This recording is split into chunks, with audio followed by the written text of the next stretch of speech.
પાટણથી સમાચાર મળી રહ્યા છે। પાટણમાં તસ્કરી મામલે આ સમાચાર મળી રહ્યા છે। આપને જણાવી દઈએ પાટણથી આ સમાચાર જિલ્લામાં બાળ તસ્કરીનો કેસના સમાચાર।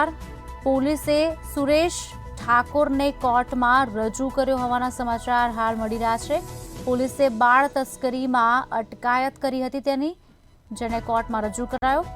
બાળકની લે વેચ ફરિયાદ મામલે કોર્ટમાં રજૂ કરવામાં આવ્યો છે। समाचार आपने जणावी दीए सुरेश ठाकुर ने पूछपरछ बाद आज कोर्टમાં રજૂ કરવામાં આવ્યો છે।